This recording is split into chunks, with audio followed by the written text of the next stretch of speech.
Gog y Magog, como ya vengo anunciando tanto de manera pública como de manera interna, a ustedes, la Iglesia Bíblica, por su gracia. Gracias una vez más por permitirme exponer la palabra del Señor. Bien, nosotros hemos estado hablando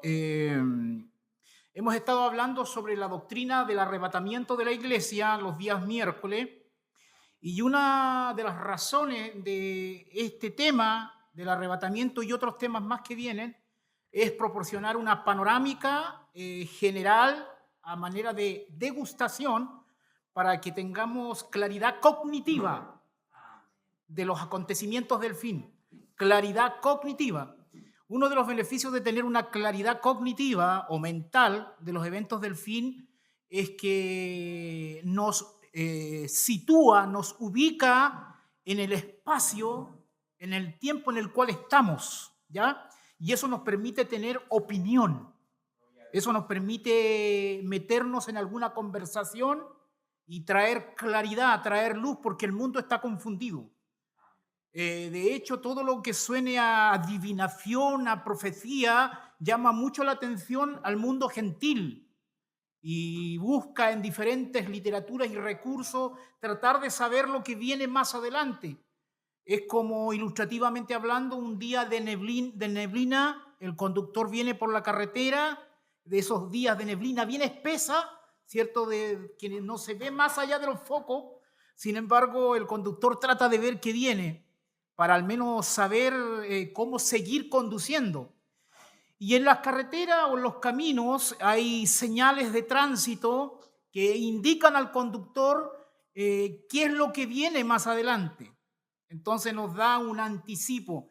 En ese sentido, ilustrativamente hablando, la escatología, la profecía, los acontecimientos, los hitos, los eventos en el calendario profético nos dan una panorámica para saber cómo caminar hoy, porque hay una aplicación práctica de conocer escatología, hay una aplicación práctica del presente en el sentido de uno estudiar la escatología, no es solamente algo teórico.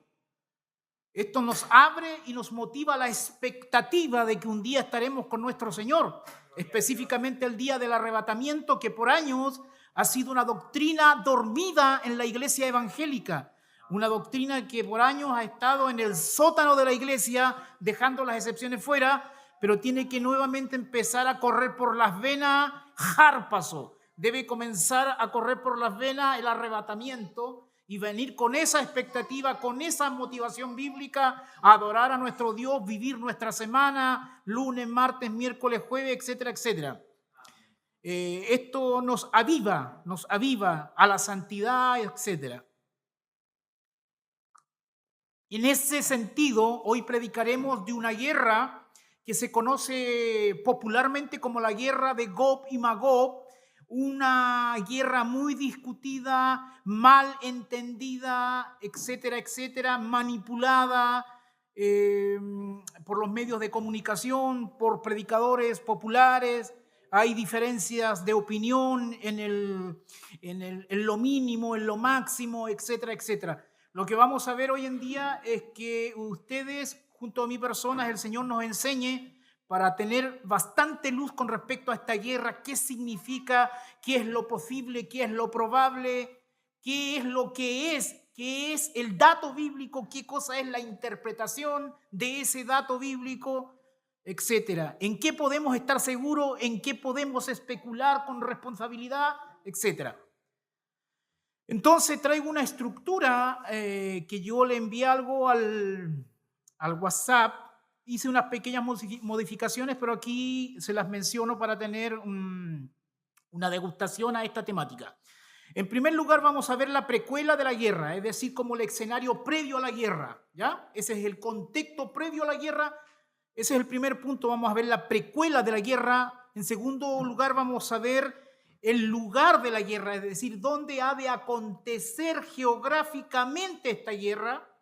En tercer lugar, el tiempo de la guerra, tema muy discutido. De hecho, dentro de esta doctrina de Gog y Magog, el tiempo de la guerra es el aspecto más discutido, ¿ya? En cuarto lugar, vamos a ver los involucrados en la guerra, es decir, quiénes son los participantes de esta guerra. En número 5 vamos a ver el juicio de Jehová en la guerra, es decir, qué es lo que hace Jehová en esta guerra, nuestro Señor. 6, la opinión pública de la guerra, es decir, qué opinan las personas o las naciones que no son parte de esta guerra, la opinión pública internacional, ¿cierto? También vamos a ver el propósito de esta guerra, tanto desde el punto de vista humano como desde el punto de vista divino, es decir, por qué cierta nación y compañía invaden otra nación, cuál es su propósito humano, y vamos a ver también cuál es el propósito divino de esta guerra. Como punto 8 vamos a ver la secuela de la guerra, es decir, lo que pasa después de la guerra. Entonces, en la panorámica de lo que vamos a ver el día de hoy. La materia prima para entender la guerra de Gog y Magog son el capítulo 38 y 39 de Ezequiel, y espero que lo hayan leído.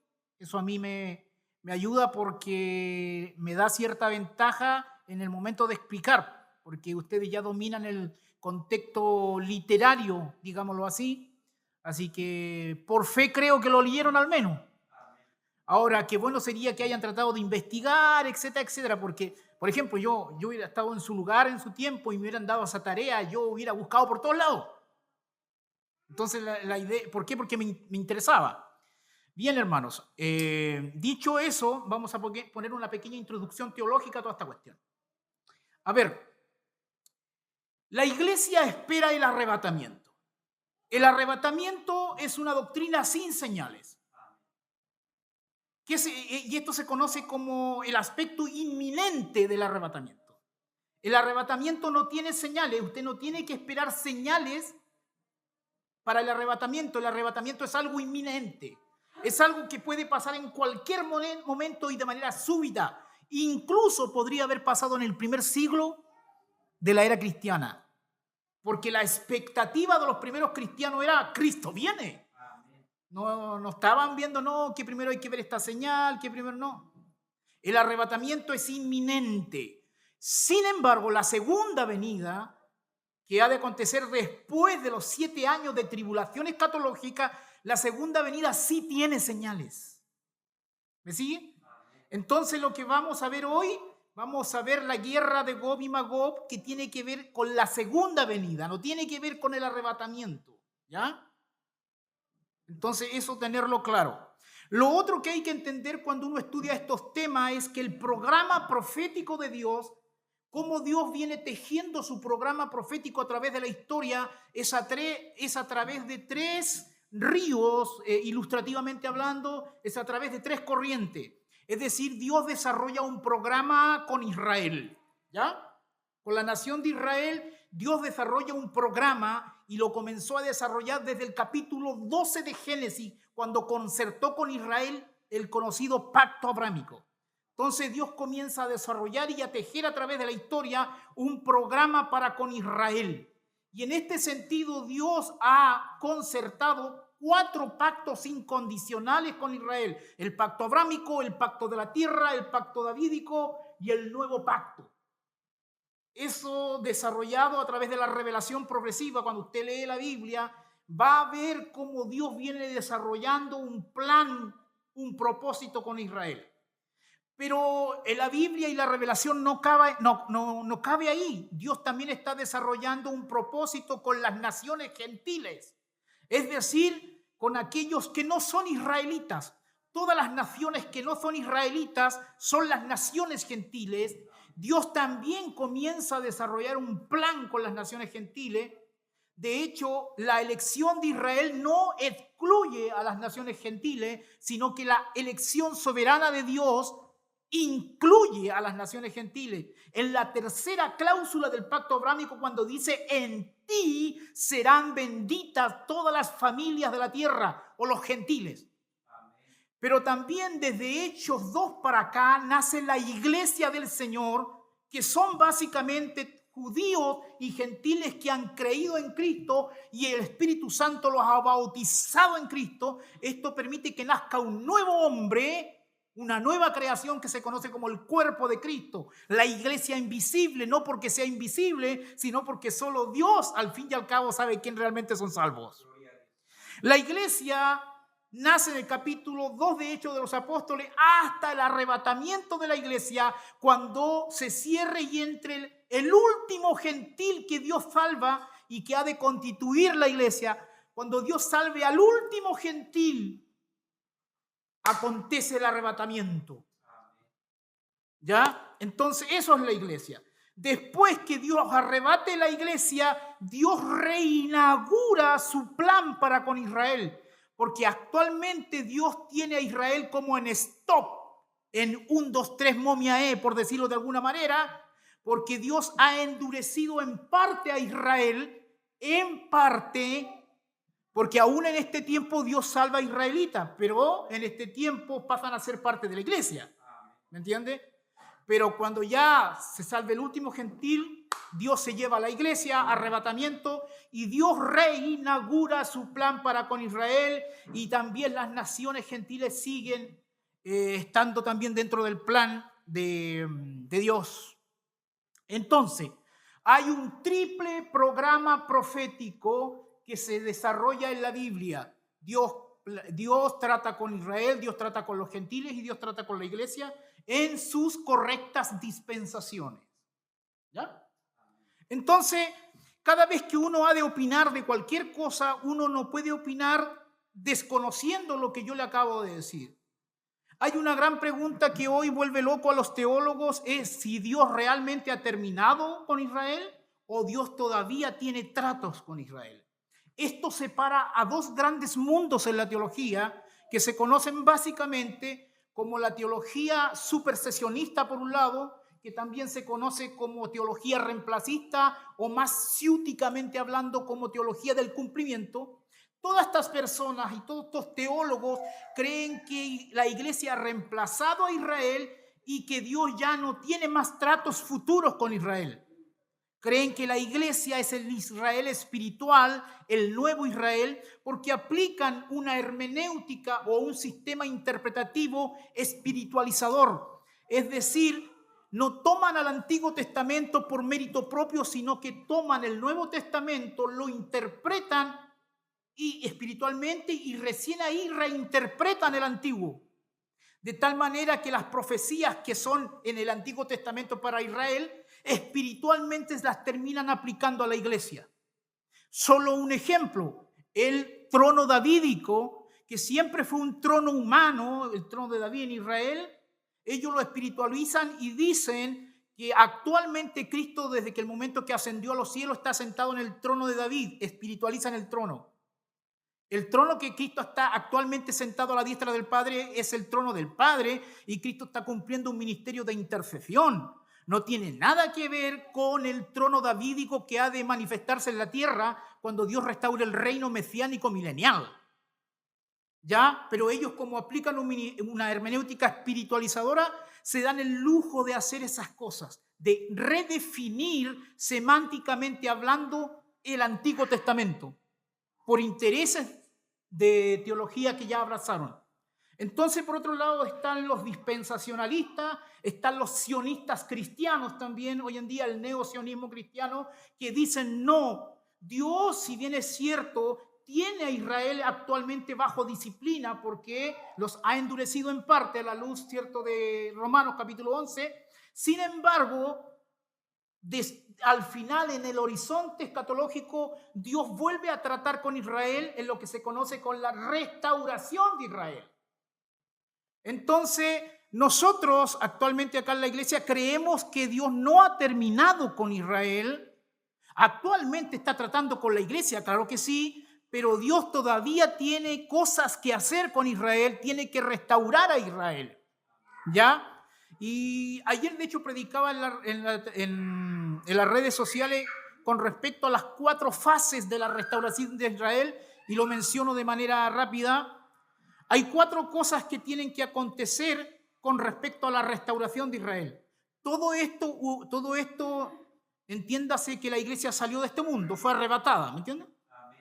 Entonces hay 4 facetas que Dios todavía tiene que cumplir con la nación de Israel, que están estrictamente relacionados con los 4 pactos incondicionales que Dios hizo con Israel.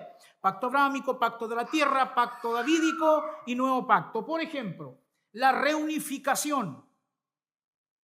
Es decir, los israelitas están fuera de su patria, digámoslo así, fuera de su tierra, prácticamente desde el 586 a.C., cuando fueron exiliados a Babilonia. Desde ahí fueron sacados de su tierra y se conoce como la diáspora judía. Ya no están en su tierra. Ocasionalmente han vuelto y han salido, pero eso ha sido cuestiones temporales. Pero en general Israel está en la diáspora. Están fuera de su tierra, y eso comenzó en el 586 aproximadamente. Y todavía estamos ahí, y todo ese periodo hasta la segunda venida, mire, desde el 586 o 605, según otros, comienza la diáspora de Israel fuera de su tierra hasta la segunda venida. Todo ese tiempo se conoce como el tiempo de los gentiles. ¿Por qué? Porque durante todo ese tiempo los gentiles tienen poder sobre Jerusalén para hacer y deshacer. Entonces, eso es importante entenderlo. Estas 4 facetas de la restauración de Israel, una es la reunificación de Israel, es decir, que Israel volvería a su tierra. De todas partes del mundo volvería a su tierra, volverían a ser reunidos en Israel, en la tierra de Israel, conocida también como Palestina, mal conocida como Palestina, pero serían reunidos. Entonces, esa es la cuestión. ¿Esa reunión profética ya comenzó o no comenzó? Ahí hay una materia para discutir. Pero una de las facetas de la restauración de Israel es que serían reunidos, ¿ya? Y eso tiene relación con el pacto de la tierra, Deuteronomio capítulo 30, versículos del 1 al 10, por ejemplo. También a Israel ha de ser regenerado. Va a llegar un momento donde el Espíritu Santo ha de regenerar al remanente de Israel en el contexto de la tribulación. O sea, primero son reunidos, ¿me entienden? Después tienen que ser regenerados casi al final de la tribulación, muy cerca de la segunda venida. Porque no nos olvidemos que ellos están bajo disciplina hasta que digan: bendito es el que viene en el nombre del Señor, Mateo 23. Entonces ellos un día tienen que arrepentirse, porque ellos actualmente, la nación de Israel, están en incredulidad. Ellos no creen que Jesucristo fue el Mesías que cumplía las profecías del Antiguo Testamento. Ellos no creen eso. Como nación me refiero. Como de manera individual, por supuesto que hubieron algunos creyentes, incluido Pablo, Pedro, etcétera, etcétera. Pero como nación no recibieron al Mesías. Pero va a llegar un momento al final de la tribulación cuando Dios, con algo llamado tribulación, los estrujará en buen chileno, porque es la tribulación. Una de las razones de la tribulación es que es disciplina para Israel. Pero va a llegar un momento donde ellos van a decir: bendito es el que viene en el nombre del Señor. En otras palabras, van a arrepentirse de que rechazaron a Jesucristo en algún momento, van a creer en Él, etcétera, etcétera, como nación. Es ahí donde Dios aplicará el nuevo pacto, porque el nuevo pacto para con Israel es algo espiritual. En otras palabras, ese es el aspecto soteriológico de la restauración. Un tercer aspecto es, hermanos, la posesión de la tierra. Porque Israel desde el 48 está ya en su tierra, pero todavía está con tirones que sí, que no, etcétera, etcétera. Entonces la posesión de la tierra, la posesión definitiva, también es un aspecto que aún estamos esperando, donde incluso las fronteras de Israel serán expandidas, porque lo que Dios le prometió a Abraham es más de lo que hoy tienen, geográficamente hablando. De hecho, su posesión llega hasta Mesopotamia, básicamente. Entonces sería el tercer aspecto. El cuarto aspecto sería el restablecimiento del trono davídico. Es decir, nuevamente el trono davídico sería establecido. En su segunda venida Cristo viene, se sienta en el trono de David, se inaugura el reino, lo que se conoce como el milenio. Entonces ahí están las 4 facetas de la restauración de Israel. Esos son cosas que tienen que cumplirse. La reunificación ya comenzó. Es decir, al menos al final del siglo XIX con el movimiento sionista de Teodoro Herz, la reunificación ya comenzó porque empezaron por pequeñas olitas del mundo de judíos que empezaron a volver a su tierra. En el 14 de mayo de 1948 ya oficialmente las Naciones Unidas reconocieron el derecho legítimo de Israel a constituirse como una nación-estado. Y desde ahí para acá ha sufrido muchas guerras, donde Dios los ha ayudado, ha sido su escudo, donde han tenido victorias asombrosas que ha dejado loco a todos los analistas de guerra de cómo es posible que una nación tan pequeña le haya ganado a muchas naciones. Ha dejado asombrado al mundo. En ese sentido, la guerra de los 6 días, o llamada la guerra relámpago, o la guerra del Yom Kippur en 1973, etcétera, etcétera. Incluso donde hay algunos testimonios donde se han manifestado obras sobrenaturales en la misma guerra que Israel ha tenido, como aviones que viajan sin combustible, por ejemplo. Ha sido extraordinario esta cuestión. Entonces, hermanos, este pueblo Israel tiene de cabeza a los historiadores porque, mire, en el tiempo del reino babilónico, un reino mundial, Babilonia fue un reino mundial, existía un pueblo llamado Israel. Lo lógico es que los pueblos pequeños desaparezcan y los imperios continúen.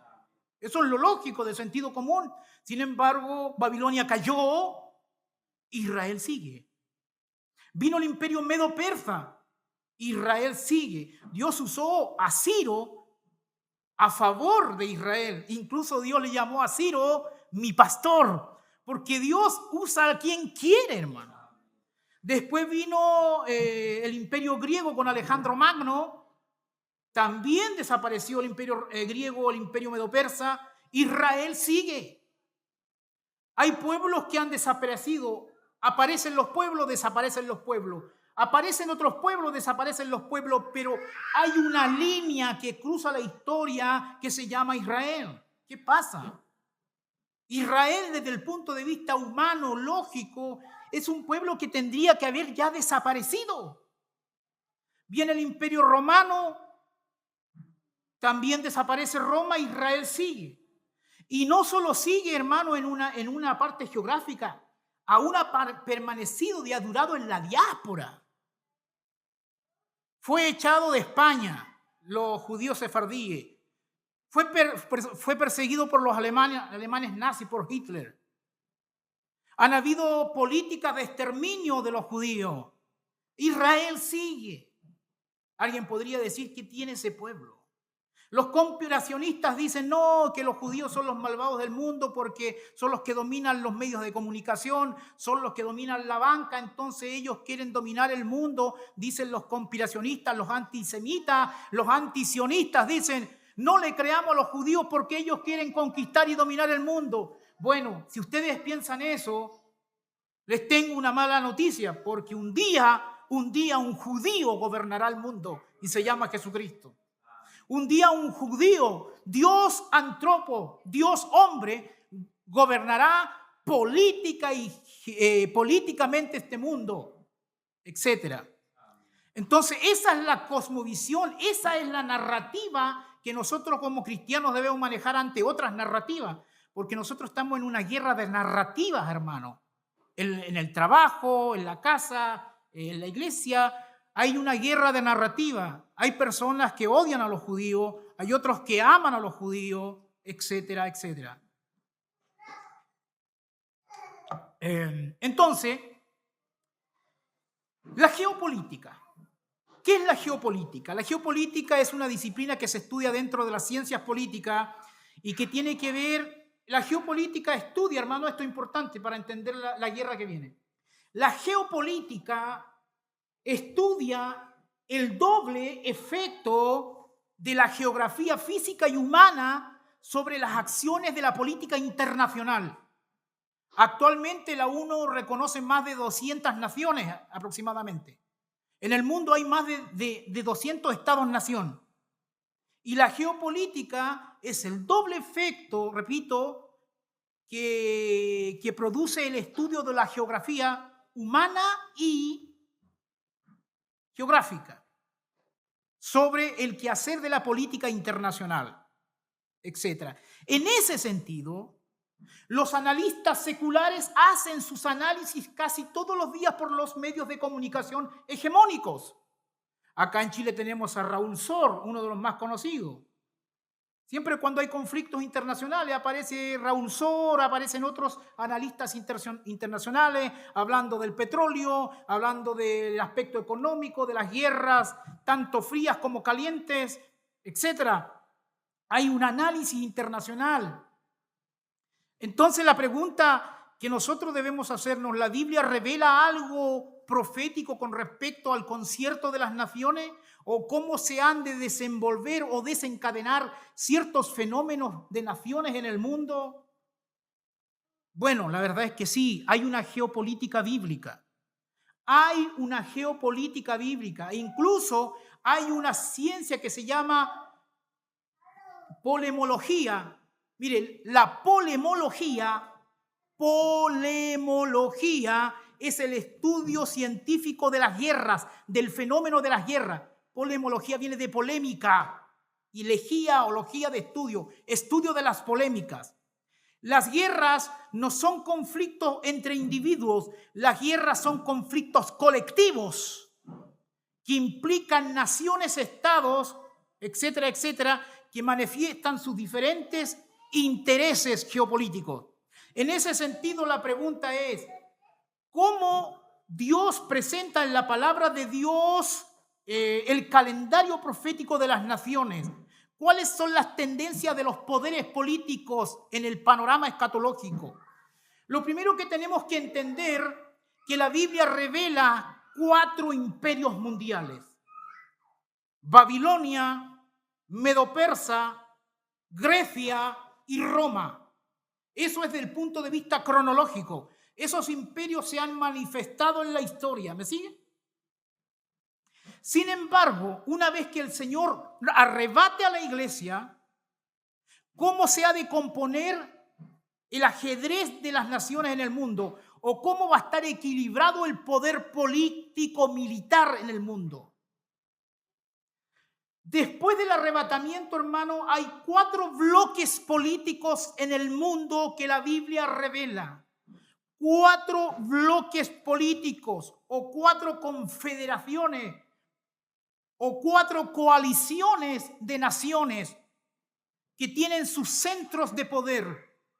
O sea que todo lo que usted vea hoy cuando escuche las noticias en todo sentido, usted tiene que entender que el fluir escatológico geopolítico del mundo se está confeccionando, hay un preescenario, las piezas se están moviendo, la providencia de Dios mueve las piezas para que hayan 4 centros de poder en el mundo, que se conocen más bíblicamente como el príncipe del norte y compañía. El príncipe del norte y compañía, hermano, de ese bloque político hablaremos hoy en la guerra de Gog y Magog, para que vaya uniendo cabos.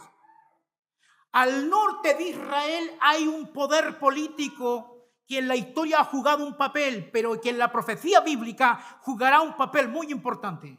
El rey del norte. ¿Quién será el rey del norte? Bueno, esto tiene de cabeza a los estudiosos, pero va a haber un rey del norte que va a jugar un papel importantísimo. También existe el rey del sur, al sur de Israel, que es básicamente un poder que se manifiesta en el norte de África. ¿Será Egipto y compañía? Bueno, es posible, pero les estoy dando la panorámica geopolítica de los poderes políticos, de los bloques políticos. También está el rey del oriente. ¿Será China y compañía? Puede ser. También está el rey o la coalición de Occidente. 10 naciones o 10 reinos, de los cuales al final sale un octavo, que es el reino del anticristo. Capítulo 13 de Apocalipsis. Lea capítulo 13 de Apocalipsis, del 1 al 10, ahí se manifiesta una bestia que tiene 10 cabezas. 3 son eliminadas y aparece una octava. ¿Me está siguiendo? Entonces, antes de entrar a la guerra propiamente tal, entendamos que en el panorama escatológico estos 4 poderes se han de manifestar después del arrebatamiento. Y aún hoy ya vemos luces hacia allá. ¿Me sigue? 4 poderes políticos. Hermanos, yo quiero que ustedes entiendan algo. En los primeros 3 años y medio de la tribulación, el anticristo no va a ser el gobernador mundial. No. Porque en los primeros 3 años y medio de la tribulación, el mundo políticamente estará dividido en estos 4 bloques de poder. El rey del norte, el rey del sur, el rey del oriente y el rey de occidente. Nosotros como hispanoamericanos, así ya como extendiendo el principio de lo que acabo de decir, ¿bajo qué paraguas de bloque político estaremos? ¿Quién nos conquistó a nosotros? Los españoles. Y los españoles están bajo del paraguas del bloque político de Occidente, hermano. ¿Me está siguiendo? Es como para que nos ubiquemos como chilenos. ¿Bajo qué paraguas o bloque político estaremos nosotros o los que queden después del arrebatamiento? Alguien dirá, hermano Freddy, ok, está bien, me estoy entendiendo lo que me estás diciendo, pero ¿qué pasa con Estados Unidos? Porque se supone que Estados Unidos gobierna el mundo. Bueno, Estados Unidos, hermano, a nivel de inferencia, la Biblia no lo revela, pero a nivel de inferencia, cuando uno hace inferencia seria a la luz de la revelación escatológica, lo más probable es que en el arrebatamiento Estados Unidos pierda todo el poder que le queda, porque ya no le queda mucho. En todo caso, China le está compitiendo bastante, pero después del arrebatamiento de la iglesia, lo más probable es que Estados Unidos como poder político ya no pese nada. ¿Y saben por qué? Porque la gran mayoría de los Estados Unidos son cristianos. Y lo más probable es que muchos de ellos se vayan en el arrebatamiento de la iglesia. ¿Me entiendes? Pierde toda influencia política, lo más probable. Pero la cuestión es que después entonces están estos 4 grandes bloques políticos. Así que cuando este conocimiento que yo les estoy dando a través de la palabra de Dios, sirven para que nosotros ordenemos nuestras ideas políticas, hermano. Porque actualmente tenemos la típica guerra entre la derecha y la izquierda, ¿sí o no? Vienen las votaciones que se acercan, vienen debates, vienen las elecciones. ¿Por quién debemos votar? Bueno, el primer principio es, tenemos que votar donde veamos más gracia común. A mí no me interesa si es de izquierda o derecha, yo tengo que votar donde vea más gracia común. Ese es el punto. Porque nosotros no somos de izquierda ni derecha, nosotros somos supra. Estamos por encima, nosotros somos cristianos. Ahora, eso no significa que en un sector por lo general se ha manifestado más gracia común que en otro. Eso es verdad. Pero eso es por causa de la gracia de Dios que frena. No es mérito de los políticos. Entonces, tener esta visión de geopolítica bíblica nos da visión y claridad. Por ejemplo, como les decía, hoy se están luchando entre los de la derecha y la izquierda en lo que se llama el fenómeno de la batalla cultural. En la batalla cultural, ¿por quién debemos votar? ¿Debemos votar por aquel que creemos que va a ganar? ¿O debemos votar por aquel que refleje más gracia común? Es una buena pregunta. Porque yo he visto a muchos cristianos, de los secularistas, ni siquiera hablo porque sabemos que están en otra, pero los cristianos a veces votan por el que piensan que va a ganar. Y esa no debe ser el pensamiento del cristiano. El cristiano debe votar por aquel que manifieste más gracia común, más freno de Dios, aun cuando pierda. Porque después lo que pase es providencia y soberanía de Dios y yo no me meto con eso. Nosotros no tenemos que tratar de adivinar la mano providencial de Dios porque eso es brujería. Entonces andan ahí, mira, parece que se va a ganar entonces por ese voto. No, si da lo mismo. Hermano, mire, yo le voy a decir una cosa. Da lo mismo quien gane. Dios está en su trono. Nosotros tenemos que votar por responsabilidad y punto, aunque perdamos. Ese es el punto. Si a mí me da lo mismo ganar o no ganar, yo tengo algo claro, Dios está ganando y seguirá ganando siempre. Punto. Ahora, entender este escenario geopolítico después del arrebatamiento, como les decía, estos 4 bloques políticos, el reino del norte, el reino del sur, el reino de oriente y el reino de occidente. El anticristo se va a manifestar en el reino de occidente, por si acaso, donde habrán 10 naciones que se le serán su plataforma. Ahora hay una discusión en esta cuestión dentro de los teólogos serios. ¿Se dividirá el mundo en 10 bloques políticos que serán la plataforma del anticristo o serán 10 naciones europeas? Ahí hay un debate escatológico, pero sea uno y el otro, la cuestión es que va a haber una división de 10. Y de esos 10, un octavo va a derribar a 3, y ese octavo reino es el reino del anticristo. Pero el reino del anticristo no tiene poder absoluto políticamente hablando en los primeros 3 años y medio. Porque en los primeros 3 años y medio, quien gobierna son estas 10 naciones. Es decir, en la tribulación habrá 2 sistemas políticos. En los primeros 3 años y medio van a gobernar las 10 naciones. Y en los últimos 3 años y medio es que el anticristo gobierna solo internacionalmente hablando. Son en los últimos 3 años y medio que se le da poder por Dios. Se le permite gobernar sobre toda tribu, lengua y nación. Ahí a los 3 años y medio se saca la chaqueta. A los 3 años y medio el anticristo se saca la chaqueta. En los primeros 3 años y medio vino con una agenda relativa de paz y emborracha a muchos. A tal punto que concierta un pacto de paz con Israel al inicio de los 7 años. Pero a los 3 años y medio se saca la máscara, se da vuelta la chaqueta y revela su verdadera esencia. Pone una estatua en el templo judío y exige adoración. Ese es el panorámica. Entonces, hermano, después de los 7 años, obviamente, se manifiesta la segunda venida, después en el milenio. Estoy poniendo esta panorámica porque en esta panorámica, después del arrebatamiento, es donde se manifiesta la guerra conocida como Gog y Magog. Entonces, ahora entramos básicamente a esto.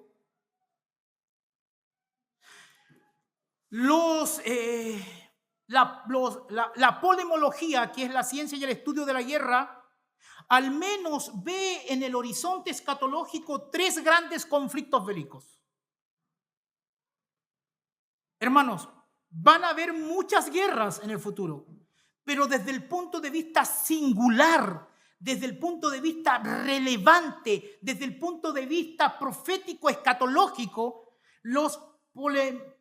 estos expertos en el estudio de la guerra, la polemología, ven 3 grandes conflictos escatológicos bélicos en el mundo.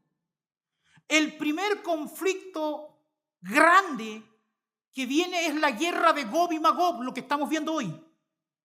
El segundo conflicto bélico es la guerra de Armagedón. La ubico contextualmente. En los últimos 3 años y medio se desarrollará la guerra de Armagedón, porque la guerra de Armagedón no es una sola batalla, hay muchas batallas dentro del concepto de guerra de Armagedón.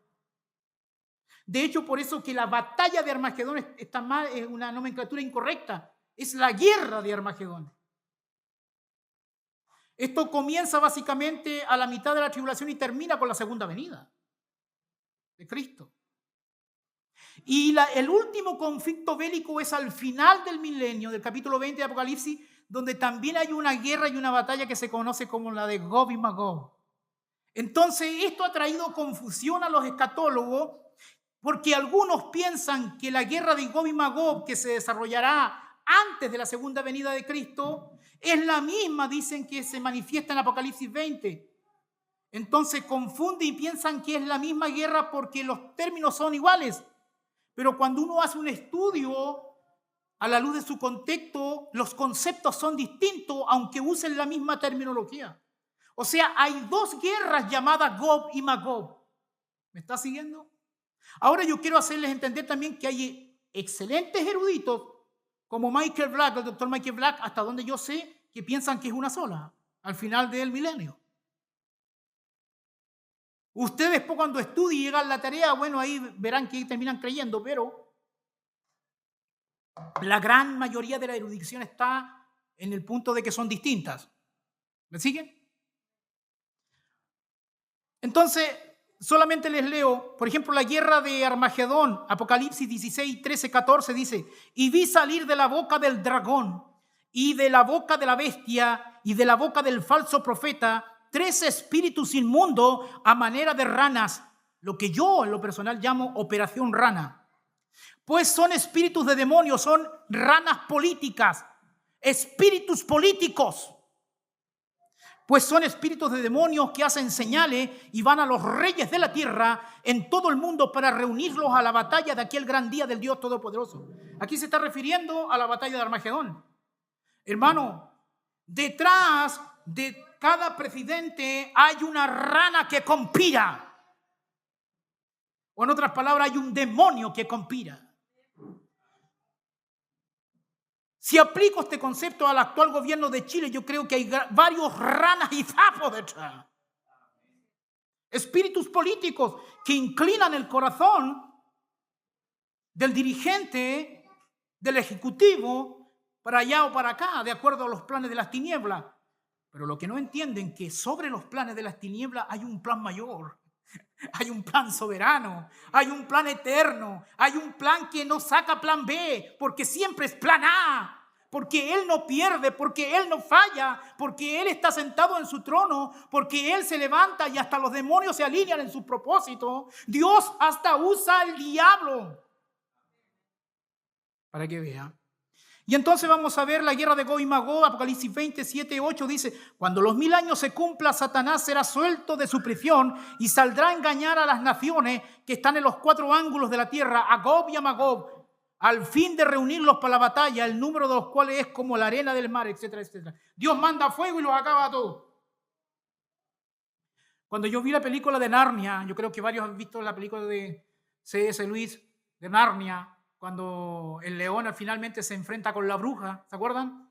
Es como que la película como que genera ambiente, expectativa, está llegando a una expectativa, está a punto de juntarse el león con la reina y uno empieza a pensar, aquí va a haber una batalla, Street Fighter va a quedar pequeño, va a haber una guerra grande, ¿cierto?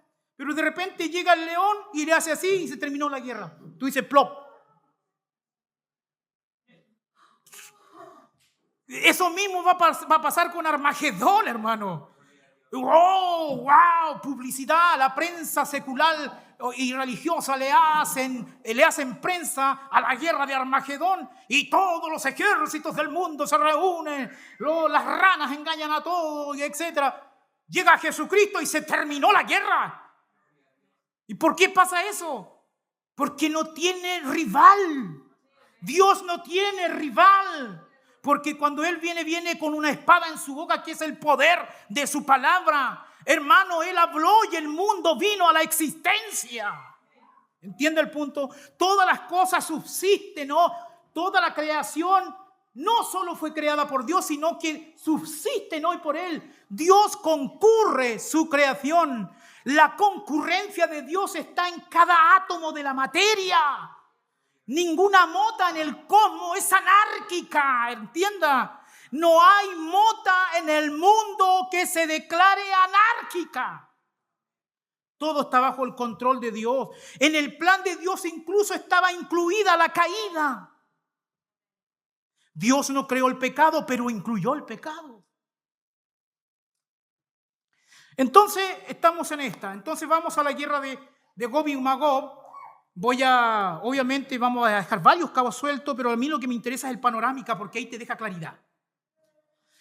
La precuela de la guerra, Ezequiel 38, en el 592, más o menos antes de Cristo, comienza su ministerio profético. En el 532, en el 592, Ezequiel, en el contexto del exilio, Ezequiel es un profeta y un sacerdote del exilio que comienza a profetizar en el 592 para acá hasta más o menos como en el 570.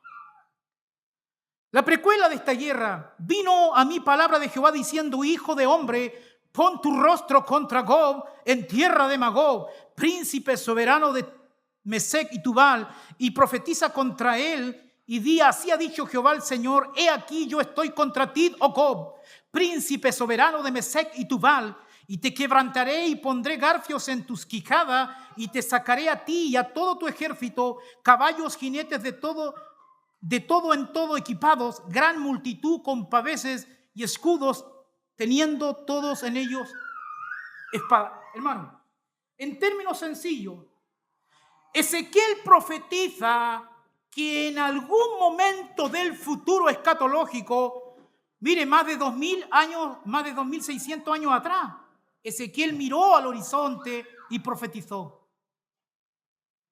Más de 2600 años de Cristo, visto desde hoy hacia atrás, Ezequiel profetizó.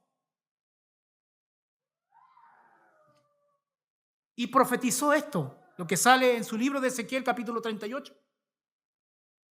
En el futuro escatológico, uno de estos 4 bloques políticos, el reino del norte, es un reino político que está al norte de Israel, geográficamente hablando. Miren el mapita más o menos, para que se ilustren. Viene alguien que la Biblia llama Gob. Hay una pelea y un conflicto de quién es Gob hasta el día de hoy, pero por ahora solamente quedémonos que vendrá alguien llamado Gob. ¿Será un nombre propio o será simplemente un título político? También eso es discutible. Pero lo que no es discutible, que en el norte de Israel hay un centro político. Quien quiera que este sea, pero está en el norte. Que Ezequiel le llama Gob. Príncipe soberano. En el hebreo es príncipe de Rosh. Y ahí uno empieza como que sonó y empieza, ¿quién será? Príncipe de Rosh. Algunos dicen que es Rusia. Es probable que sea Rusia. A través del estudio exegético exhaustivo es probable que sea Rusia. Todo indica que es Rusia porque está al norte de Israel. ¿Será Putin? No lo sabemos. No caigamos en la hermenéutica de periódico. Puede ser, pero no puede ser. Lo que en algún momento los que estén en ese momento sabrán quién es. No descartamos que sea Rusia. Es probable. Algunos escatólogos ya más populares como que se casan dogmáticamente. Pero nosotros no caigamos en esos dogmatismos. Manejémonos en lo probable. Porque es probable. Pero lo que es cierto es que es un poder político que viene del norte de Israel, que es una coalición de naciones. Algunos hablan del G10 en términos políticos actuales. Porque cuando uno estudia los aliados de este poder del norte son como 10 naciones. El G10, hoy existe el G7, por ejemplo, pero en ese tiempo será el G10. Recuerde que la iglesia no va a estar en este mundo. Sin embargo, hay algunos católicos que también son serios, que dicen que esta guerra puede manifestarse antes del arrebatamiento. Pero no como una señal para el arrebatamiento, sino como una señal para la segunda venida. Pero indirectamente, si fuera así, entonces el arrebatamiento está a la vuelta de la esquina. Porque indirectamente sí. Entonces, esa es la idea. Ahora, hermanos, Gob, en tierra de Magog, príncipe soberano de Tubal. Más adelante vamos a ver un poco estas naciones o estos grupos étnicos. Pasemos al segundo punto porque, no, sí, vamos bien. El lugar de la guerra. ¿Dónde se ha de manifestar geográficamente esta guerra? Ezequiel 38, del 8 al 9 dice: he aquí a muchos días serás visitado. Al cabo de año vendrás a la tierra salvada de la espada, recogida de muchos pueblos, a los montes de Israel. Ya. En el norte de Israel hay montes. De hecho, geográficamente hablando, el norte de Israel es muy montañoso. Se conoce como los montes del Golán. ¿Me capta? En esa parte va a ser el centro, geográficamente hablando, de donde ha de acontecer esta guerra. Es decir, Israel será invadido. Israel será invadido. Con esta información que estamos viendo hoy, nosotros tenemos que leer los acontecimientos de la contingencia, valga la redundancia, y no hacer hermenéutica de periódico, porque hay gente hoy en día que está mirando las noticias y trae esas noticias y trata de encajarlas en la Biblia. Eso se conoce como hermenéutica de periódico y eso no es responsable, porque debe ser al revés. Debemos empaparnos de la Biblia y así mirar lo que está pasando, para ver si estos hitos o eventos se ajustan a la revelación y no al revés. Porque por eso muchos escatólogos populares caen en sus populismos en lugar de la guerra. De aquí a muchos días serás visitado, al cabo de años vendrás a la tierra salvada de la espada, recogida de muchos pueblos, a los montes de Israel, que siempre fueron una desolación, más fue sacada de las naciones, y todos ellos morarán confiadamente. Estos son datos, En Israel habrá en ese momento, a nivel anímico, confianza. Subirás tú y vendrás como tempestad. O sea, esta invasión será como una tempestad a nivel de ilustración. Como nublado para cubrir la tierra serás tú y todas tus tropas y muchos pueblos contigo. O sea, este político Gog vendrá con muchos aliados. Será una invasión tremenda al pueblo de Israel, que desde el punto de vista humano Israel no tiene por dónde. Ni su escudo antimisiles pueden ayudar a Israel a la luz de esta invasión. Ustedes tienen que entender, hermanos, que el verdadero protector de Israel no es el escudo antimisil. El verdadero protector de Israel se llama Jehová, Jehová de los ejércitos. Y también tienen a Miguel como protector. De hecho, Miguel pilló pega como guardia.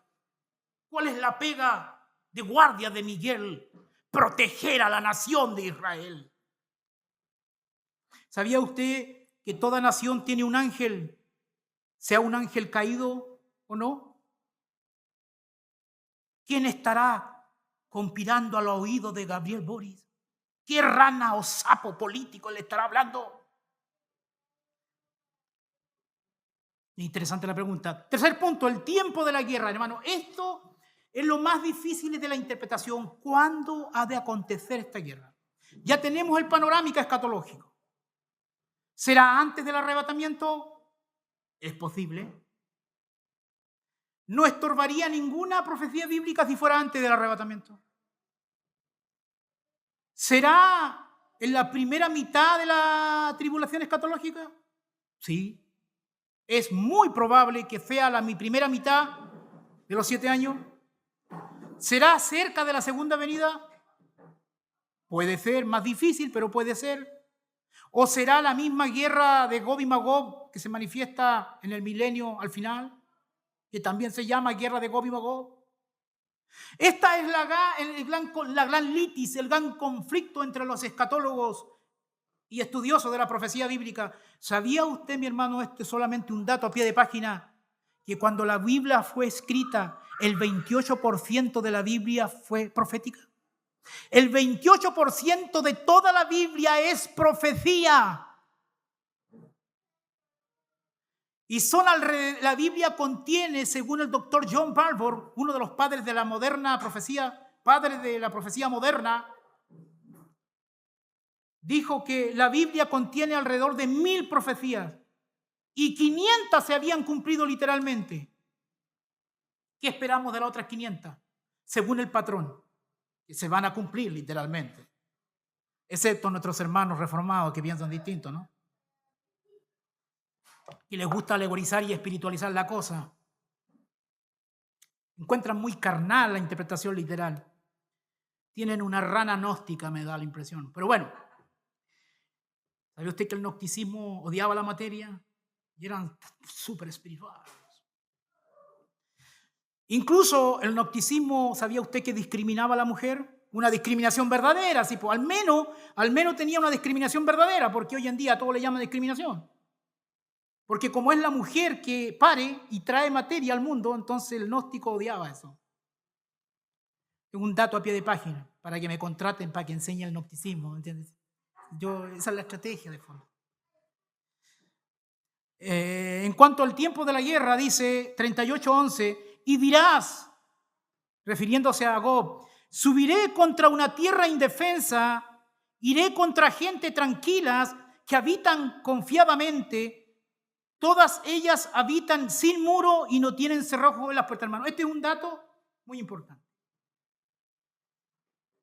Yo, obviamente, tengo mi postura donde yo creo que ha de manifestarse la guerra de Gog y Magog, y se la voy a decir en un momento más. Sin embargo, hay algo que debe manifestarse para que uno al menos tenga una tendencia de cuándo ha de manifestarse esta guerra. Dice que Israel estará segura, que estará sin muros y estará sin cerrojo en las puertas. Obviamente ahí hay una pequeña hipérbole, porque no van a sacar todos los cerrojos de las puertas, imagínense. El punto es que habrá paz, o al menos habrá una sensación de paz. Yo pregunto, ¿Israel hoy está en paz? ¿O están que en cualquier momento le tiran un misil? Entonces lo más probable es que hoy no se manifieste la guerra de Gog y Magog, porque bíblicamente hablando tiene que haber un escenario de paz. Entonces ahí usted ya empieza a discriminar momentos y contextos. ¿Me sigue? Sin embargo, nosotros sabemos que el anticristo viene con una agenda de paz. ¿Sí o no? A tal punto que con Israel concierta un pacto de paz y da inicio oficial a los 7 años de tribulación escatológica. Que después, a los 3 años y medio, se saque la chaqueta y rompa el pacto, ese es otro tema. Es medio chaquetero el anticristo. Tiene quizá una rana llamada Jara, no sé, pero bueno.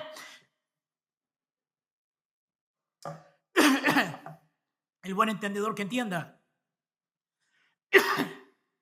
También dice Ezequiel 38:14, por tanto profetiza, hijo de hombre, y di a Gog, así ha dicho Jehová el Señor, en aquel tiempo cuando mi pueblo Israel habite con seguridad, ¿no lo sabrás tú? 39:8 dice, he aquí viene y cumplirá, dice Jehová el Señor, este es el día del cual he hablado.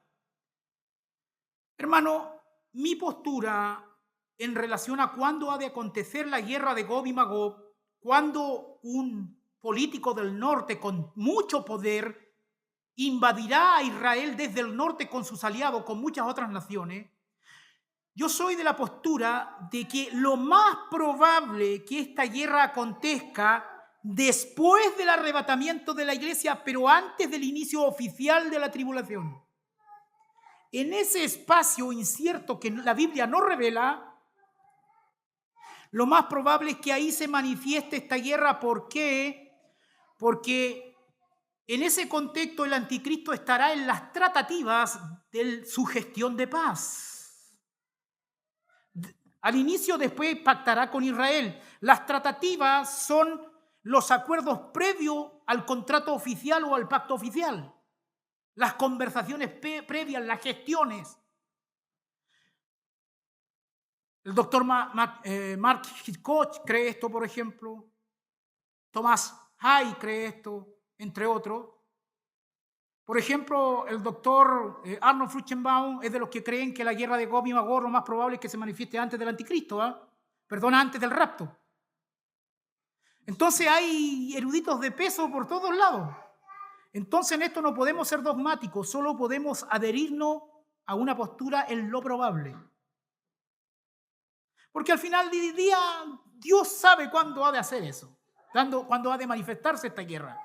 Pero también es probable que esta guerra se manifieste en los primeros 3 años y medio de la tribulación escatológica, porque ahí hay literalmente un concierto de un pacto de paz. También hay eruditos muy responsables que se adhieren a esta postura. Después ya las otras posturas, a mi juicio, no son tan sólidas, pero al menos las nombradas son más sólidas. La cuestión, eso es en cuanto al tiempo de esta guerra.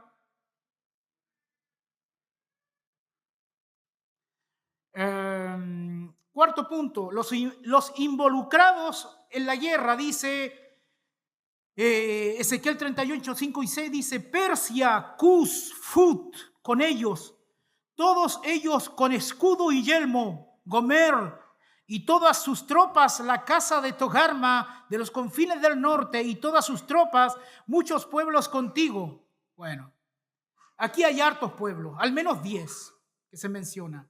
Es como los pueblos se llamaban en la antigüedad. Estos mismos pueblos hoy pueden tener nombres modernos, ojo. Pero el punto final, hermano, no es el nombre, el punto final es el aspecto geográfico, donde se ubican estos pueblos geográficamente hablando. Por ejemplo, Gob, dice el doctor Arnold Fruchtenbaum, Gob no es un nombre propio, sino que es un título político como por ejemplo Faraón, Kaiser o Zar. O sea que este rey del norte o este poder político del norte, quien quiera que sea, va a ser un Kaiser, va a ser un faraón, un zar. ¿Será Putin? ¿Quién sabe? Pero tú no puedes decir dogmáticamente que lo es porque dejas de ser serio. Hermenéutica y exegéticamente hablando. Puede ser o puede ser otro. Está Magog, sur de Rusia, dice el doctor Arnold Fruchtenbaum, entre los mares Negro y Caspio, parte de Irán y Turquía. En todas esas partes, estos pueblos estaban, lo que quiera que signifique Magog. Roch, cuando la Biblia dice príncipe soberano, en el hebreo es príncipe de Roch. ¿Qué dice el doctor antes mencionado con respecto al término Roch? Dice norte de Rusia. Roch es la base del nombre de la actual Rusia. Los eruditos han concluido que sí o sí Rusia está en este punto. Rusia comanda a las demás naciones. ¿Quién va a estar de presidente o en ese momento? No lo sabemos. Mesec, sur de Rusia, entre los mares Negros, parte de Irán y Turquía. Tuval, sur de Rusia también, entre los mares Negro y Caspio, parte de Irán y Turquía. Persia, aquí me quiero detener, Persia. Todos saben que hubo un conflicto y la cuestión todavía está muy caliente entre Israel e Irán hace poco. Obviamente el nombre Irán no aparece en esta lista, pero ¿sabían algo? Que en el año 1935 la actual República Islámica de Irán se llamaba Persia. Se cambió el nombre de Persia a Irán. O sea que cuando la Biblia habla de Persia aquí está hablando de Irán, geográficamente hablando. O sea, en este contexto, sí, a modo de aplicación, estaría hablando del ayatolá Ali Khamenei. Pero esta guerra que pasó ya no es la guerra de Gog y Magog, aunque muchos pensaron que fue la guerra de Gog y Magog. Pero no, porque hay muchas cosas que no se cumplieron, ¿me sigue? Hasta ahora, digo yo. En otras palabras, hermanos, sacando en limpio algo, Rusia e Irán se van a unir en esta guerra de Gog y Magog, para que vaya quedando en claro, en algún momento, en el futuro, con otras naciones musulmanas. Está Tubal, sur de Rusia, Cus, en Mesopotamia, Siria, puede ser Siria e Irak, o Etiopía también, Fut, Somalia, Gomer, Alemania. Y se va uniendo la cosa. Casa de Togarma, Armenia.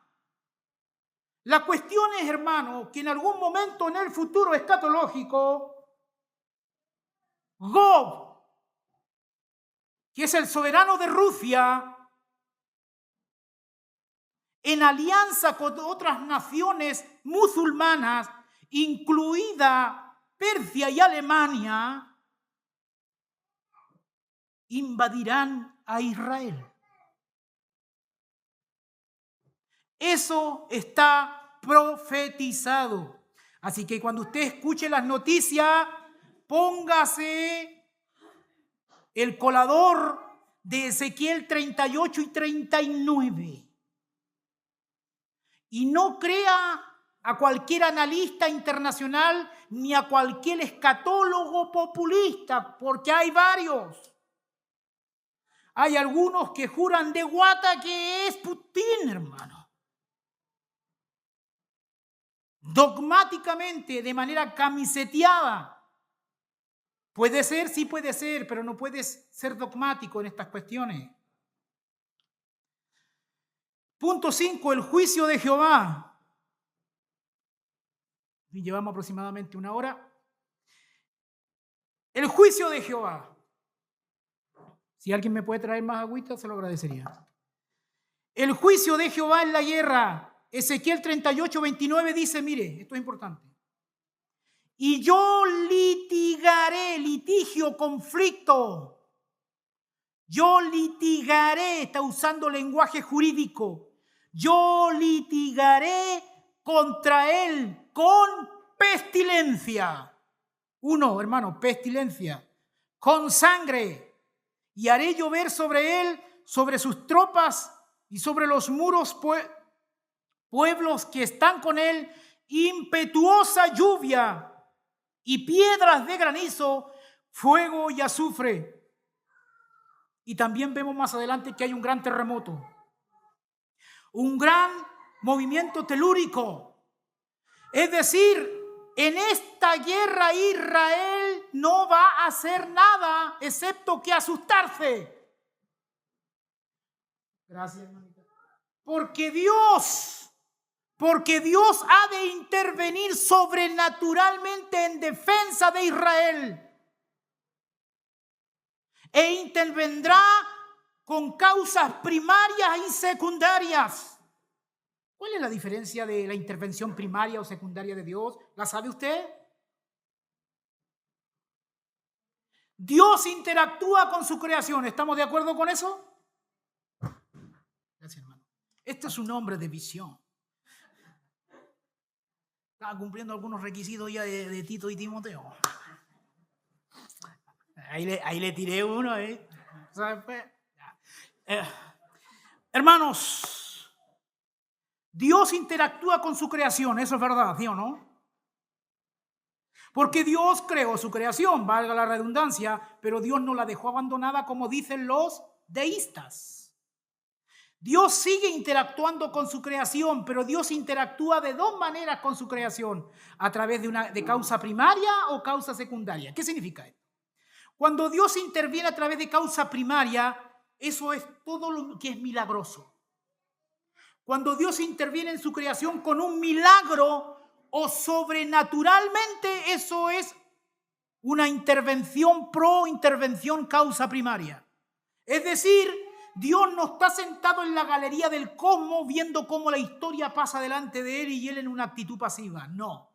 Dios interactúa milagrosamente en la historia al punto que se convierte en el protagonista de la historia. En otras palabras, cuando Dios interviene en su intervención directa a través del milagro, es la causa primaria. Es decir, es cuando el Kairos visita el Cronos. Cuando el Kairos se mete en el Cronos. Eso es lo milagroso. Esa es la causa primaria.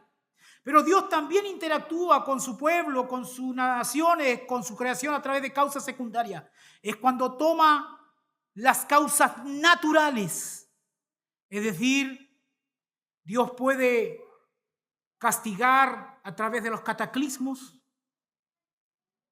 O sea, Dios usa como intermediaria estas causas naturales. ¿Me sigue? Dios también interviene ahí, esas son las causas secundarias. Dios no es culpable del mal de las causas secundarias, ojo, pero tampoco están fuera de su control. Esa es la cuestión. Entonces, el juicio acá es sobrenatural y hasta cierto punto yo veo también ciertas cosas naturales que se mueven. La cuestión es que Israel será protegido sobrenaturalmente. Jehová se manifestará en un momento de la historia como varón de guerra nuevamente. En la guerra de Gog y Magog, Jehová se manifiesta como varón de guerra en defensa de la nación de Israel. Ahí los dientes de la teología del reemplazo van a crujir una vez más. Los dientes de la teología supersesionista van a crujir una vez más. Uno de los pseudoargumentos de la teología del reemplazo es que Israel es incrédulo, que Israel es pecador, por eso no puede ser el pueblo de Dios. Están confundiendo salvación per se con elección. ¿Sabía usted que puede haber una persona elegida que aún no es salva? Usted antes de ser salvo fue elegido. Hoy lo sigue siendo, por cierto. Pero el punto es que puede haber una persona elegida sin ser salva. Los judíos incrédulos como nación, aunque sean incrédulos, pecadores, estén haciendo maldad, siguen siendo el pueblo elegido de Dios. Porque en cuanto al evangelio en esta dispensación son enemigos, dice Pablo. Pero en cuanto a la elección, son amados por causa de los padres. E irrevocable es el llamamiento de Dios. No puede haber algo más que glorifique la soberanía de Dios que decir que Dios no ha terminado con Israel. Eso es glorioso. No que Israel es incrédulo. No que Israel es incrédulo. Siguen dándose argumentos y no se dan cuenta que ese es el argumento que incluso nos hace un favor. En este contexto de guerra, hermano, que Dios sacudirá la tierra, hasta los peces van a tiritar, hasta las aves van a tiritar, a tal punto que los ejércitos de estas naciones se confundirán y se comenzarán a matar entre ellos. Es tremendo esto. La opinión pública de la guerra. Siempre están los analistas internacionales lo que opinan. Dice acá 38:13. Sheba y Sedán, pueblos de Arabia Saudita por ahí más o menos. Sabá y Sedán y los mercaderes de Tarsi, probablemente España, puede ser otro lugar, pero probablemente España, y todos sus príncipes te dirán, o sea, le dirán a Gob, ¿has venido a arrebatar despojos? ¿Has reunido tu multitud para tomar botín, para quitar plata, oro, para tomar ganados y posesiones, para tomar grandes despojos? O sea, el propósito de Gob y compañía es el botín. Y estas naciones o estos grupos le están diciendo, ¿por esto has venido? En otras palabras, es como que, ¿qué pasa aquí? Dice un autor que esto puede ser solamente representativo, como el botín, pero que esto puede involucrar también otras riquezas, como gas. De hecho, hace poco se descubrió gas en Israel, y el gas es algo muy importantísimo para las naciones hoy en día. De hecho, ¿sabía usted que Rusia lidera los abastecimientos de gas? Puede ser que un día de mañana se descubra petróleo a gran escala en Israel, nosotros no lo sabemos. Puede ser. Pero la cuestión aquí es que ellos vienen para arrebatar el botín. Sabemos que entre bastidores hay un propósito más profundo. ¿Y sabe cuál es el propósito profundo? Ya a la luz de un análisis más teológico, siempre Satanás ha querido eliminar a Israel. Porque él sabe que si Israel no existe, entonces no podría manifestarse la segunda venida. ¿Sabía eso? Para eso hay que leer Mateo 23. Vamos a Mateo 23.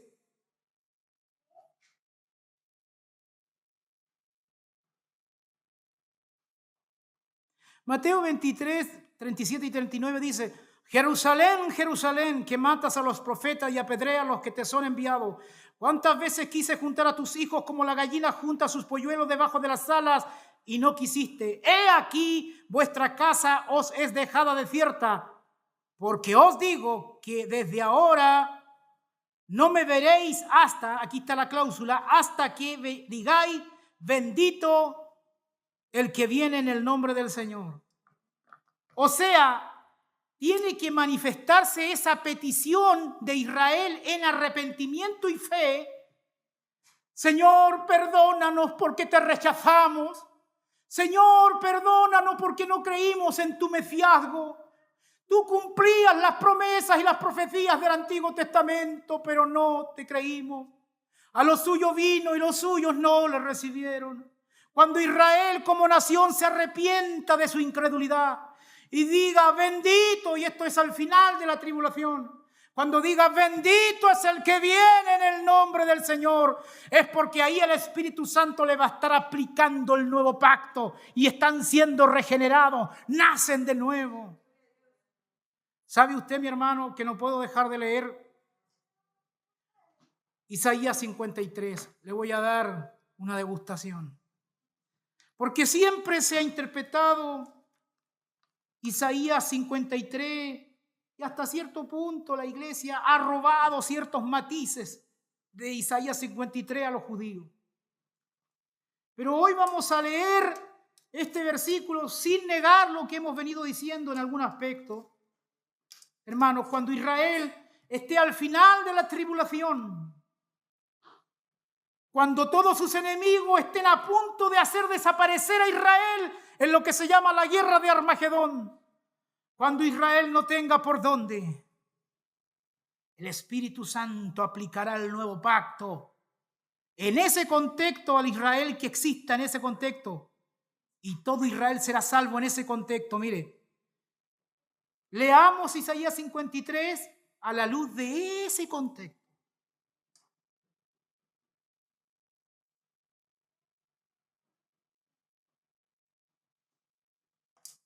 Salmo 53, 1, empiezo a leer. ¿Quién creerá nuestro anuncio? ¿Y sobre quién se ha manifestado el brazo de Jehová?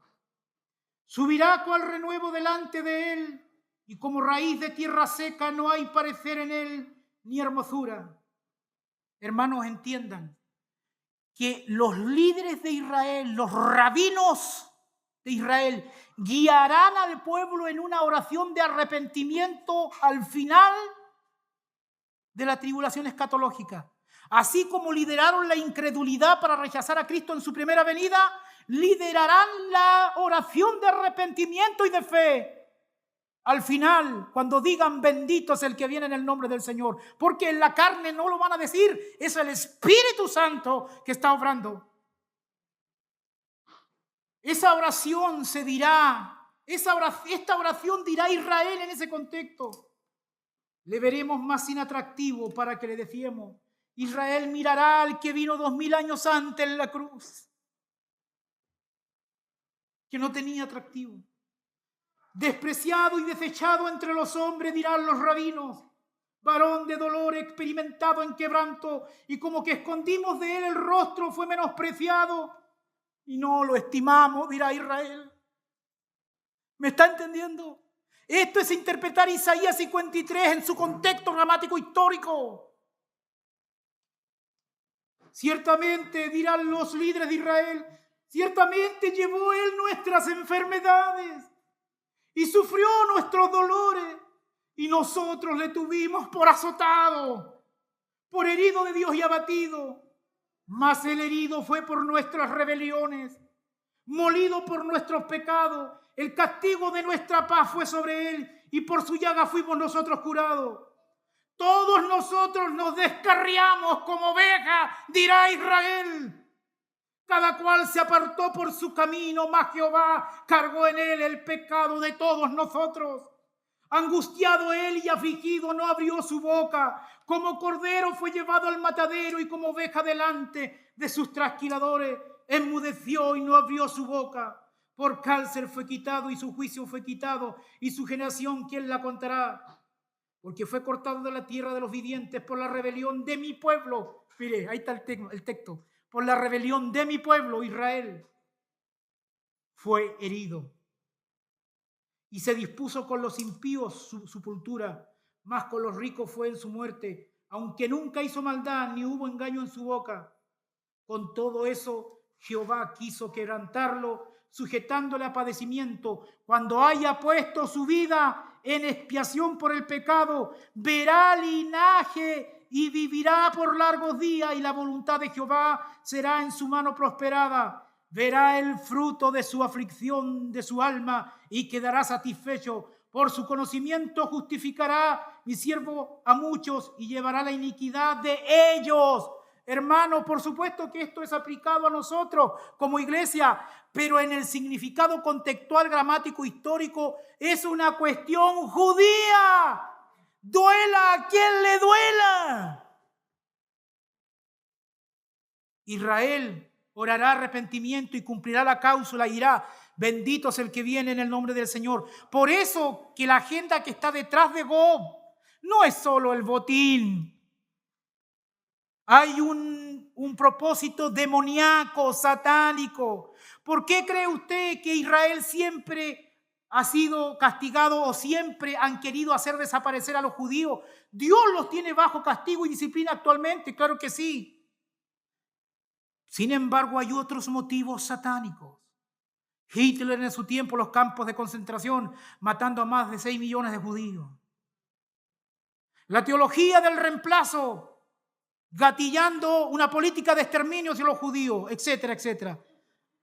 Queda un solo punto más. El propósito de la guerra básicamente será vindicar la gloria de Jehová entre las naciones.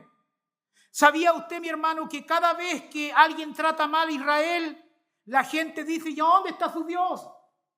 Y en ese sentido se manifiesta una blasfemia contra el nombre de Jehová, y la reputación de Jehová es cuestionada entre las naciones.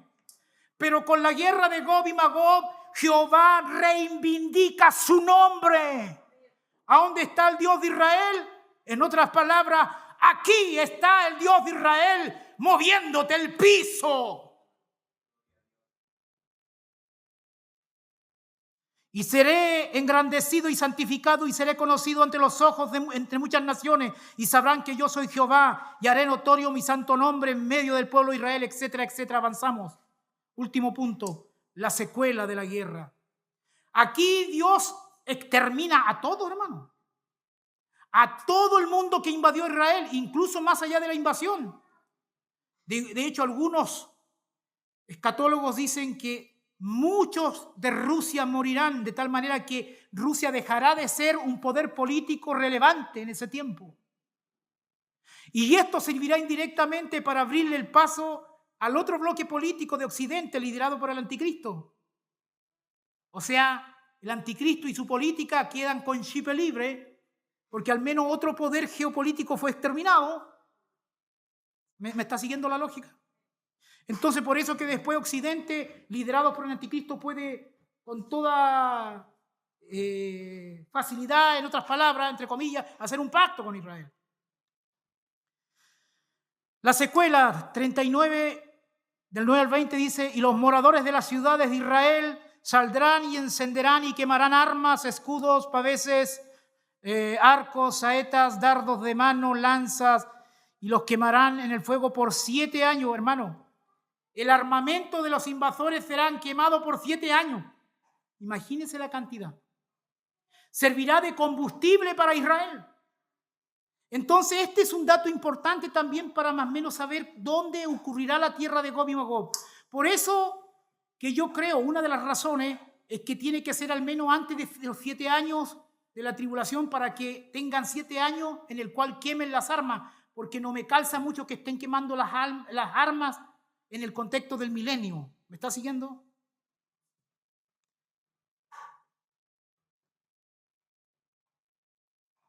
También estarán enterrando a los muertos por 7 meses, si no me equivoco. Hartos muertos. Se llamará a las aves de los cielos para que se den un festín. Coman carne de capitanes, de reyes y de príncipes. Se coman a Gog. Es como que una ave llega a un restaurante y le muestran el menú y le dice, hoy comeré go. Es como eso. ¿Algún ave se comerá go? Entonces, hermano, esta es la guerra de Gog y Magog. Cuando tenga que opinar, cuando tenga que conversar, cuando tenga que hablar, hable con conocimiento de causa, sin temor. Y va a poder identificar a los predicadores sensacionalistas y populistas que a todo lo que se llueve o a todo lo que se mueve le llaman la guerra de Gog y Magog. No. Estudie el capítulo 38 y 39 porque hay mucho más que yo dejé sin decir. Por razones de tiempo no puedo abarcar todo el detalle. Hermano, termino diciendo y leyendo Ezequiel 5:5. Yo no podía predicar esta guerra de Gog y Magog hasta que el hermano Ezequiel llegara a esta iglesia, porque no podía yo tomar el libro de Ezequiel cuando nuestro hermano Ezequiel no estaba acá. Eso es una añadidura, hermano, que usted debe colar. Ya, pero el punto es, Ezequiel 5:5, mire lo que dicen. Así ha dicho Jehová el Señor, esta es Jerusalén, la puse en medio de las naciones y de la tierra alrededor de ella. La geopolítica secular de repente tienen como zona cero a Estados Unidos. Cuando se derribaron las Torres Gemelas, Estados Unidos fue la zona cero o el centro de atención del mundo entero. Pero desde el punto de vista bíblico, siempre, Jerusalén es el centro de la panorámica geopolítica del mundo. Hay un dicho en geopolítica que dice así: cuando Estados Unidos se resfría, México estornuda. Eso es desde un punto de vista de la jerga geopolítica secular. Pero de un punto de vista bíblico podríamos decir y podríamos reivindicar esa narrativa y decir, no es así. Cuando algo pasa en Jerusalén, lo más mínimo, para bien o para mal, cuando Jerusalén se resfría, el mundo estornuda. ¿Me está siguiendo? Todo lo que pasa en Jerusalén va a repercutir entre las naciones. Si desde el punto de vista político, de la agenda política, nosotros estamos en contra de Israel, ¡ay! ¡Ay, Bori! ¡Ay, Bori! ¡Ay, Bori! No aprendiste nada con lo que le pasó a otro, que también maldijo a Israel y a los días después quedó pelado y con cáncer. ¡Ay! Cuando maldijo a Israel desde las entrañas, de sus mismas entrañas. Todo aquel que maldiga a Israel será maldecido por Dios. ¿Entiendan? Hermanos, a la luz de esto, ¿cómo podemos vivir como iglesia? Podemos sacar los principios. Que el Señor está sentado en su trono.